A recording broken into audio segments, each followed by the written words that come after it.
Hi there. Today I'm going to be talking about how to count calories in homemade food, how to count calories in your recipes. But first, do you even know the amount of calories you should eat in a day? I talked about how to count calories, how to know the amount of calories you should eat in a day in my video on how to count calories and how to use my fitness pal. I'll link the video in the description box below.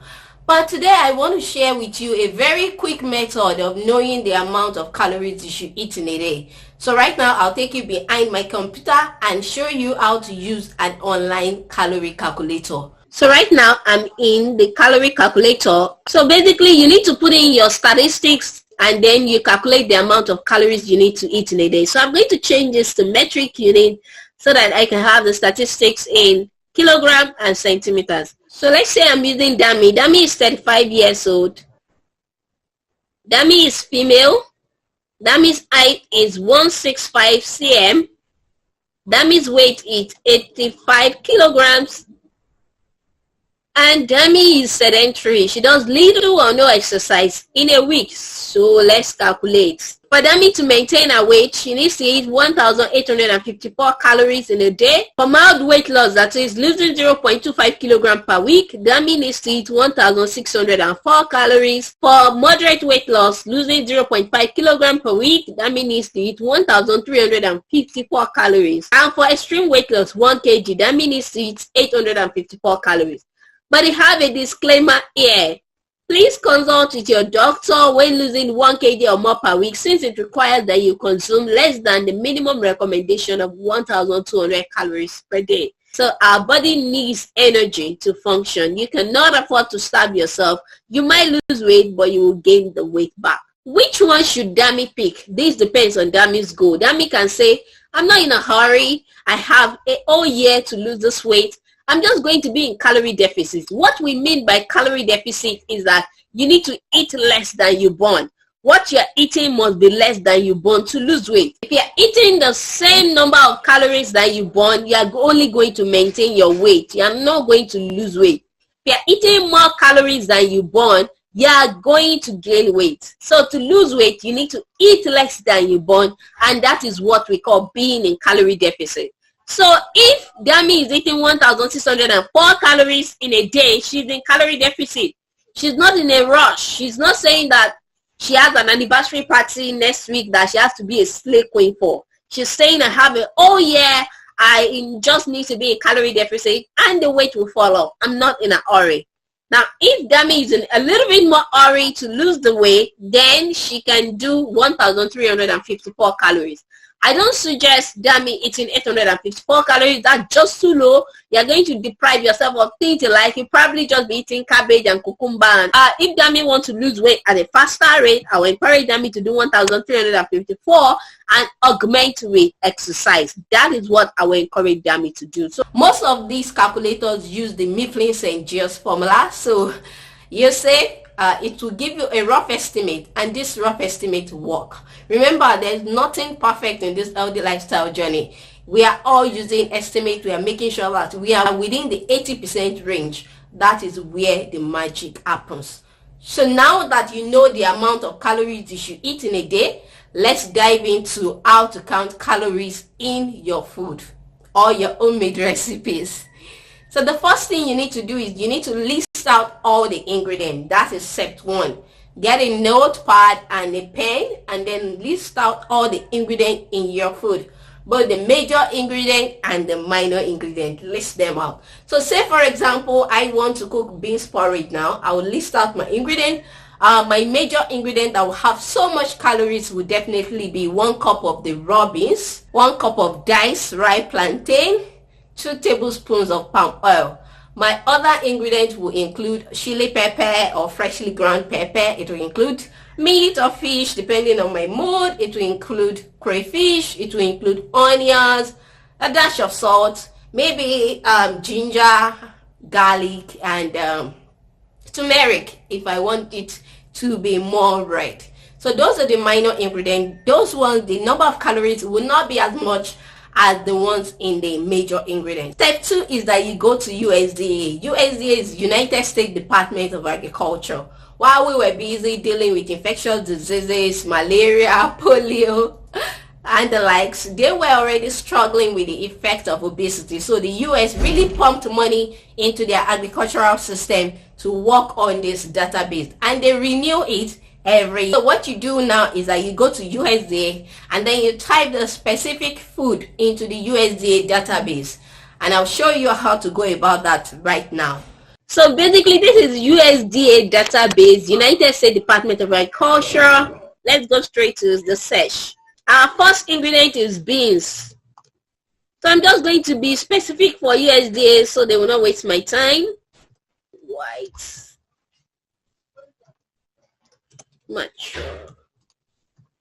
So there it is. Beans, white, mature seed, raw. The beauty of USDA is that they will give you in 3 or 4 columns.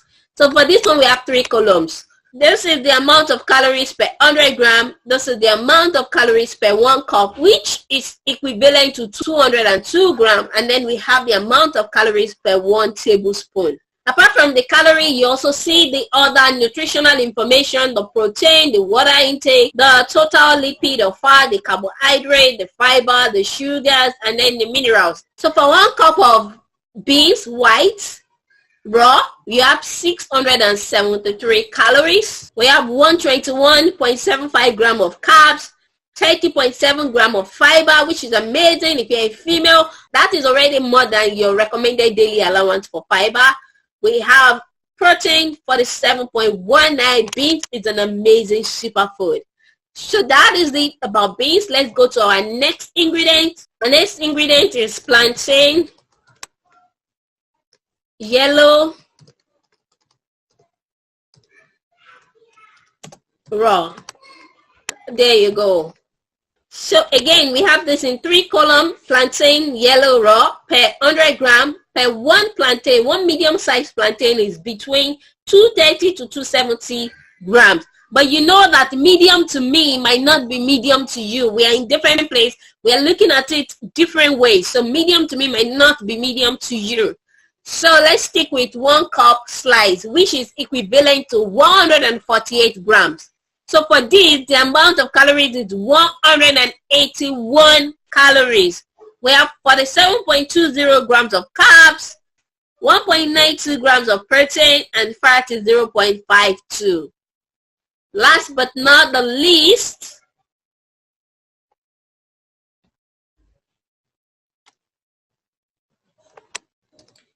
palm oil.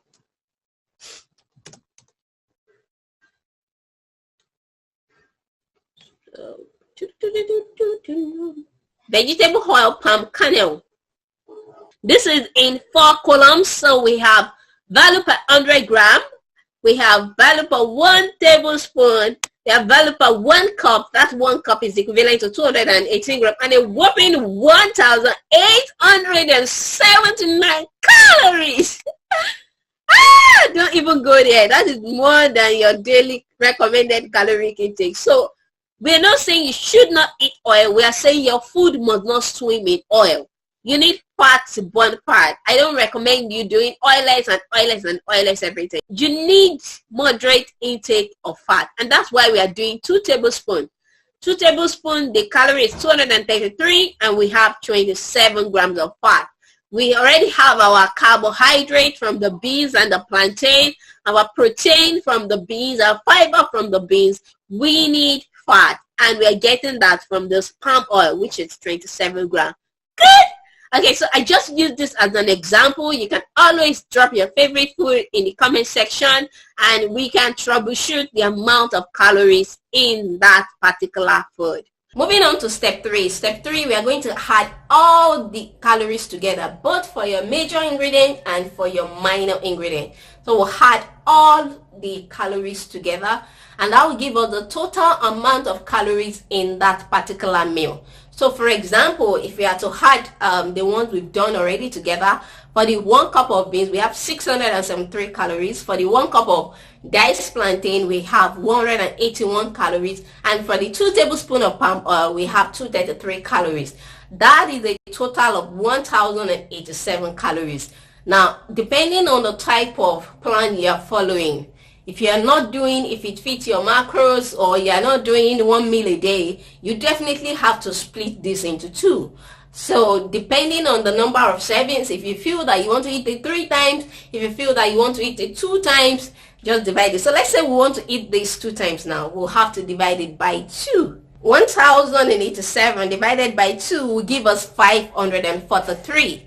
So if that is the total amount of calories in the meal and you want to do 2 servings, then that means that the amount of calories you are eating per serving is 543.